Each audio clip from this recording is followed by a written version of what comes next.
You walk into a McDonald's because it's familiar. The red and yellow signs promise something fast, cheap, and satisfying.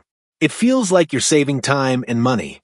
But what if I told you the savings come at a much higher price than you think? Not in dollars, but in your health, your choices, and even the way you think about food. McDonald's isn't just a fast food chain, it's a multi-billion-dollar machine engineered to make you spend more, expect less, and return often.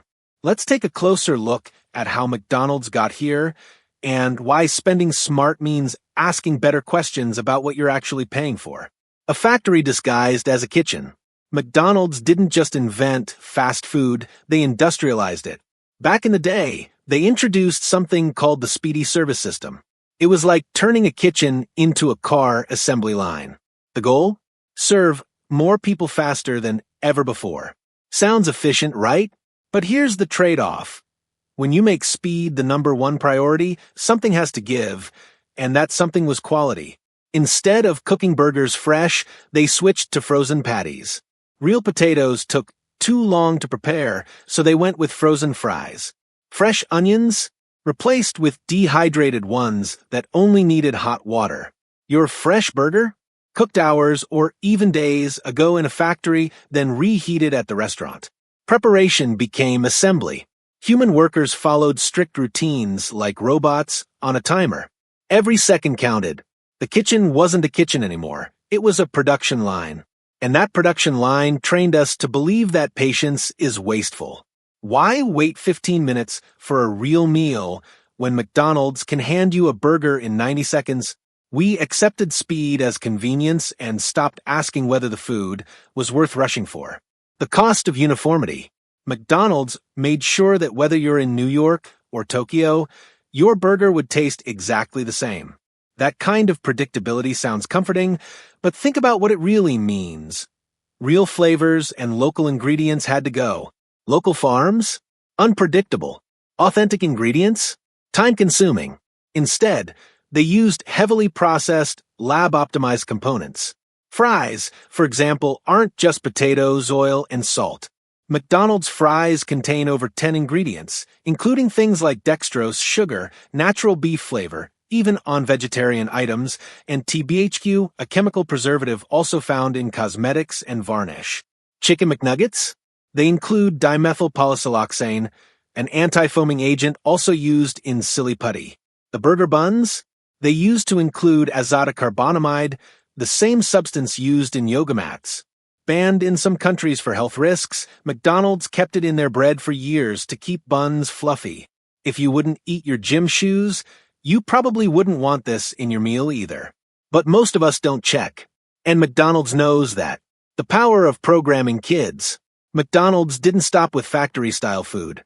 Their real marketing genius? They realized that kids hold the keys to their parents' wallets.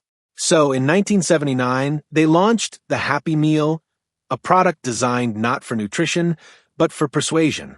It wasn't just food anymore. It was a toy with a side of fries. Kids didn't beg for lunch. They begged for plastic toys tied to Star Wars, Disney, Marvel, or Pixar movies. It turned lunch into a collectible scavenger hunt. Every visit was a new treasure. And while the food stayed the same, the emotional reward grew stronger. Today, McDonald's gives away more toys than most toy companies sell. That's not a side hustle, that's a business model. They essentially became a toy distributor that happens to sell food on the side. The restaurants became play zones. Slides, ball pits, colors that scream fun. Ronald McDonald? More recognizable to kids than most cartoon characters. By the time these children became adults, their loyalty was baked in. They kept coming back out of habit, not taste. Selling nostalgia to adults. While kids got toys, adults got clever marketing. Limited time offers like the McRib created fake scarcity. Sponsorships with schools and the Olympics made McDonald's look wholesome and community-friendly. Advertisements showed smiling families. They didn't sell food, they sold belonging. People started to associate McDonald's with good memories, convenience, and normalcy. And when something feels normal, we stop asking questions. We stop comparing. That's when brands win. McDonald's understood that better than anyone. Fake food, real cravings. Ever wonder why a McDonald's meal leaves you full, but somehow not satisfied? That's by design. Their food is engineered by scientists to be hyperpalatable. The precise mix of fat, sugar, and salt is meant to trigger your brain's pleasure centers the same way a slot machine does. It's not about taste, it's about manipulation. Even their healthier options are often just illusions. Oatmeal sounds great until you see the sugar content. Over 30 grams, more than a Snickers bar. Salads? Add the dressing and toppings, and it's more caloric than a Big Mac. The grilled chicken sandwich? Over 1,000 milligrams of sodium, nearly half the daily recommended limit in one go. Wraps, fruit, even apple slices had to be treated with preservatives like calcium ascorbate just to stay looking fresh. Real food was no longer enough. Even fruit needed chemical help. They created the illusion of healthy options, then quietly removed most of them from the menu when they didn't sell fast enough or slowed down service. Fresh food just doesn't fit a business model built on reheating. The hidden cost of cheap. McDonald's seems affordable, but let's break that down. Sure, the upfront cost is low, but the long-term expense includes health consequences, medical bills, and a broken understanding of what real food should taste like. It redefines your expectations downward. Less nutrition, less flavor, more salt and sugar. That's not smart spending. That's gambling with your health to save a few dollars now. Real cooking takes time, effort, and quality ingredients. But those are also the things that make food worth it. McDonald's trained us to believe that good enough is the standard. They made it normal to eat out of paper wrappers and plastic trays. They turned eating into fueling, fast, thoughtless, and identical everywhere. The real business, ubiquity. With over 40,000 locations worldwide, McDonald's has more outlets than hospitals, libraries, or high schools in the U.S. They're in malls, airports, military bases, and gas stations. They're more common than some traffic signs. That's no accident. It's saturation by design. They made sure their layout, branding, and taste were consistent in every country, right down to the font on the menu boards. They adapted offerings for local cultures, but the core experience never changed. Red and yellow became the colors of hunger. Golden arches? A universal signal for fast, cheap food. When you see something everywhere, your brain assumes it must be safe. It must be fine. Why else would everyone be eating it? That normalization is McDonald's most powerful achievement and our most dangerous blind spot. The takeaway: spend smart, eat smarter. McDonald's didn't just change what we eat.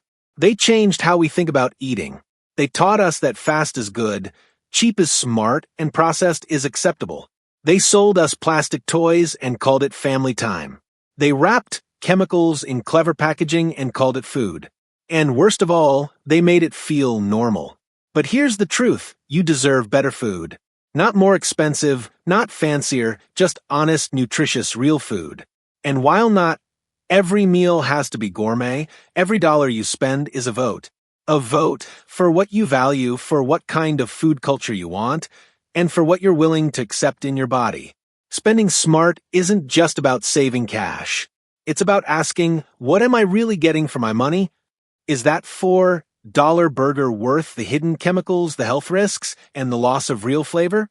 Or is it just easy? Smart spending means knowing when cheap actually costs you more. Let's not pretend that McDonald's is going away anytime soon. They're not. But we can be smarter about how we engage with companies like them. We can question, read the label, choose differently. Not because we have to, but because we deserve to. So next time you see those golden arches, just ask yourself, am I buying food or just a very well-marketed habit?